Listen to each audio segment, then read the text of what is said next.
Educational creativity চ্যানেলে সকলকে স্বাগত। ১৬,৫০০ নিয়ে বড় খবর আগামীকাল সুপ্রিম কোর্টে। গুরুত্বপূর্ণ একটি মামলা। এই মামলার অর্ডার কপি সহ বিস্তারিত তথ্য আপনাদের সঙ্গে শেয়ার করব বা কেস স্ট্যাটাস সহ। কালকেই রয়েছে এই মামলার শুনানি 3929। আপনারা জানেন আলী হাসান মণ্ডলের যে মামলা সুপ্রিম কোর্টে রয়েছে সেখানে 3929-এ বলা হয়েছিল যে অলরেডি এর প্যানেল এক্সপায়ার হয়ে গেছে, এখান থেকে আর কোনোভাবে নিয়োগ দেওয়া যাবে না। সেই মামলার উপরে ভিত্তি করে কিন্তু ১৬,৫০০ 5% থেকে শুরু করে অনেক এক্সকিউজ কিন্তু পশ্চাদপক্ষে অ্যাডভোকেটরা সিঙ্গেল বেঞ্চে দিয়ে থাকে কলকাতা হাইকোর্টের একাধিক মামলায়। তো এরকমই একটি মামলা কাল রয়েছে রিভিউ পিটিশন আলী হাসান মণ্ডলের। সেই রিভিউ পিটিশন কাল অ্যাকসেপ্ট হবে কি না হবে সেটা দেখার বিষয়। কাল যদি অ্যাকসেপ্ট হয়ে যায় রিভিউ পিটিশন, তাহলে কিন্তু এটি একটি নির্দিষ্ট কোর্টে ফেলা হবে এবং সেখানে শুনানি হবে। কাল সেই মামলাটি কত নম্বর কোর্টে রয়েছে, কোন জাস্টিসের বেঞ্চে রয়েছে আর কি হবে, বিস্তারিত তথ্য কিন্তু এই ভিডিওতে আপনাদেরকে দেখাবো। সেই জন্য ভিডিওটি না কেটে শেষ পর্যন্ত আপনারা দেখবেন। আর আমার চ্যানেলে নতুন হলে অবশ্যই চ্যানেলটি সাবস্ক্রাইব করে বেল আইকনটি প্রেস করে পাশে থাকবেন। এবার দেখুন, আলী হাসান মণ্ডলের একাধিক মামলা কিন্তু কলকাতা হাইকোর্টে রয়েছে এই 2020 রিক্রুটমেন্টের উপর ভিত্তি করে। আর এই ১৬,৫০০ হলো 2020 রিক্রুটমেন্টের, যেটা 5% অ্যাডিশনাল প্যানেল প্রকাশিত হয়নি সেই সংক্রান্ত কিছু মামলাও কলকাতা হাইকোর্টে রয়েছে বা নতুন নতুন মামলা কিন্তু ফাইল হচ্ছে। সেই নিয়োগের কথা বলছি। এই নিয়োগের সঙ্গে অন্যান্য নিয়োগ কিন্তু গুলিয়ে ফেলবেন না। তো চলুন আমরা কেস স্ট্যাটাস কপি সহ বিস্তারিত তথ্য কিন্তু এই ভিডিওতে দেখে নিই। ডায়েরি নম্বর দেওয়া রয়েছে 29446, Ali Hasan Mondal and West Bengal board of primary education. তো এখানে লিস্টেড রয়েছে 14/5/2025, সিরিয়াল নম্বর 1008।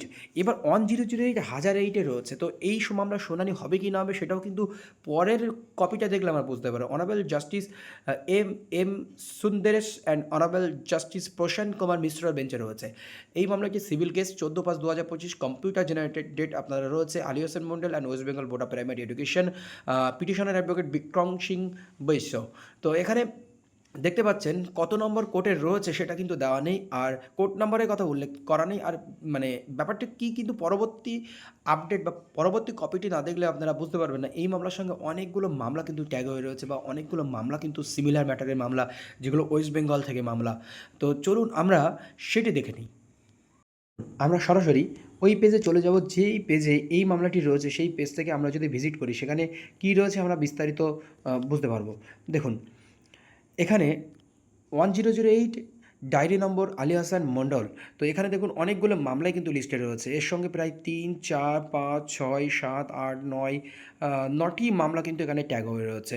তো application for listing review petition in open court, open কোর্টে রিভিউ পিটিশন অ্যাপ্লিকেশন যাতে হয় বা আইএ ফাইলগুলো, তার জন্য কিন্তু এটি লিস্টেড হয়ে রয়েছে।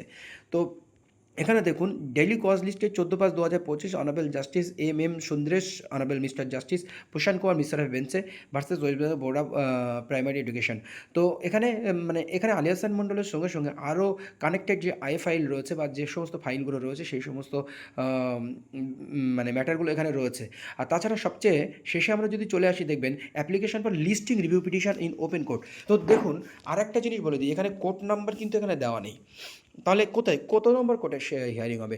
দ্য চেম্বার অফ দেওয়া রয়েছে। এটা হচ্ছে চেম্বার অফ, মানে কি, যেখানে সমস্ত রিভিউ পিটিশনগুলো যাওয়া হয় সেখান থেকে সেই রিভিউ পিটিশনের গুরুত্ব কী, যে অ্যাকসেপ্টেড হবে কি না সেইটা কিন্তু নির্ধারিত হয়। তো কালকে এই মামলা বা এইটি অ্যাকসেপ্টেড হবে কি না সেটা কিন্তু বোঝা যাবে। তো তার জন্য শুনানির জন্য আরেকটি নির্দিষ্ট ডেট কিন্তু নির্ধারিত হবে। যদি বিচারপতি মনে করে না এটা অ্যাকসেপ্টেড করার প্রয়োজন আছে, এক প্রকার এটা একটি অ্যাপ্লিকেশন, তাহলে কিন্তু সেটি অ্যাপ্লিকেশন হবে ও তারপরে শুনানির জন্য অগ্রগতি হবে বা নির্দিষ্ট একটি কোর্টে পাঠানো হবে, সেখানে শুনানি হবে। তো এই হচ্ছে এই মামলা আপডেট রয়েছে। পরবর্তী আপডেট কী আছে অবশ্যই আপনাদেরকে জানানো হবে।